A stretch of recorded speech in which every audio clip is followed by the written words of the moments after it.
Exercise 8.3 question 4 6th part. Square root of 1 plus sin a divided by 1 minus sin a equal to secant a plus tan a. So இதை எடுத்து நம்ம right hand side proof பண்ண போறோம். left hand side மட்டும் எடுத்துக்கிறேன் நானு. left hand sideல square root of 1 plus sin a by 1 minus sin a இருக்கு. So இதை நான் simplify பண்றதுக்காக இதை நான் rationalize பண்றேன். left hand side அப்ப என்ன பண்ணணும்னா square root of 1 plus sin a divided by 1 minus sin a இப்போ into இதுக்கு whole square root தான் இந்த denominatorல இருக்கிறதுக்கு opposite term 1 plus sin a divided by 1 plus sin a. So இதுதான் rationalization. இதுக்கு opposite sign போடணும், numerator denominatorலயும் same term போடணும். So இப்போ என்ன பண்றோம்னா இதை ரெண்டையும் multiply பண்ணலாம். 1 plus sin a into 1 plus sin a. Sin a divided by 1 minus sin a into 1 plus sin a. So இப்போ numeratorல எனக்கு ரெண்டு term இருக்கு. So அதனால நான் 1 plus sin a ரெண்டு டைம் இருக்கிறதுனால whole square போட்டுக்கிறேன். divided by 1 minus இது வந்து a minus b into a plus b identity formula இருக்கா. a minus b into a plus b அப்படின்னா நம்ம அதை a square minus b square எழுதுவோம். இப்போ 1 square minus sin square a.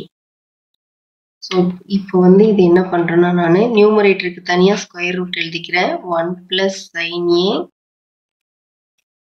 divided by square ரூட்டை நான் பிரிச்சு எழுதியிருக்கேன், அவ்வளவுதான். 1 square minus sin square a. இப்போ இது என்ன ஆகும்னா இந்த ஸ்கொயர் ரூட்டையும் கேன்சல் பண்ணிடலாம். So, 1 plus sin a இருக்கும் divided by 1 minus sin square a. So, நமக்கு trigonometric identity sin square theta plus cos square theta equal to 1. இப்போ இங்கிட்ட 1 minus sin square theta இருக்கு. இது இந்த பக்கம் போயிடுச்சுன்னா 1 minus sin square ஆகும். 1 minus sin square theta equal to cos square theta ஆகுமா? அப்போ இதுக்கு பதில் நான் வந்து cos square theta எழுதுவேன். இப்போ என்ன ஆகும்னா இந்த ஸ்கொயரும் இந்த ஸ்கொயர் ரூட்டும் கேன்சல் ஆயிடும். So remaining 1 plus sin a divided by cos a இருக்கும். ஸோ இதை நான் எப்படி எழுத போறேன்னா பிரிச்சு எழுதுறேன். 1 by cos a plus sin a by cos a. 1 by cos நமக்கு தெரியும் secant theta, sin by cos நமக்கு தெரியும் tan theta. So proved. Next 7th part. இப்போ sin theta minus 2 sin cube theta by 2 cos cube theta minus cos theta equal to tan theta நம்ம proof பண்ணோம். இப்போ நியூமரேட்டர்ல வந்து sin theta காமனா இருக்கு, அதனால நான் sin thetaவை வெளியில எடுத்துக்கிறேன். ஸோ இப்போ sin theta வெளியில எடுத்துட்டா இங்க 1 இருக்கும். 1 minus 2 sin cubeல ஒரு sin thetaவை வெளியில எடுத்துட்டா மீதி sin square theta இருக்கும் divided by இங்கேயும் cos theta காமனா இருக்கு. ஸோ நான் cos thetaவை வெளியில எடுத்துக்கிட்டா இப்போ ரிமைனிங் 2 cos square theta இருக்கும். 2 cos square theta minus 1 இருக்கும்.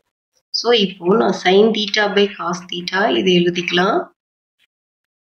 cos theta into 2 sin square theta. நியூமரேட்டர்ல 1 minus 2 sin square theta divided by 2 cos square theta minus 1. இப்போ இந்த cos square thetaவை நம்ம எப்படி எழுதலாம்னா cos square theta equal to 1 minus sin square thetaவை எழுதலாமா using trigonometric identity. sin theta by cos theta tan theta into 1 minus 2 sin square theta divided by இந்த 2 அப்படியே எழுதிக்கலாம். cos square thetaவை நம்ம 1 minus sin square theta எழுதுறோம் minus 1. இந்த 2 வந்து இந்த term whole termக்கு common, ஏன்னா 2 cos square theta இருக்கு. ஸோ இந்த ஹோல் டேர்முக்கு 2 காமன், நம்ம 2ஆல மல்டிப்ளை பண்ணிக்கலாம் உள்ள. இப்போ நியூமரேட்டர்ல 1 minus 2 sin square theta இருக்கு divided by 2 minus 2 மல்டிப்ளை பண்ணிக்கிறோம் 2 sin square theta minus 1 இருக்கு. ஸோ tan theta அப்படியே எழுதிக்கலாம். நியூமரேட்டர்ல 1 minus 2 sin square theta இருக்கு divided by இங்க 2 இருக்கு plus 2 இருக்கு minus 1 இருக்கு.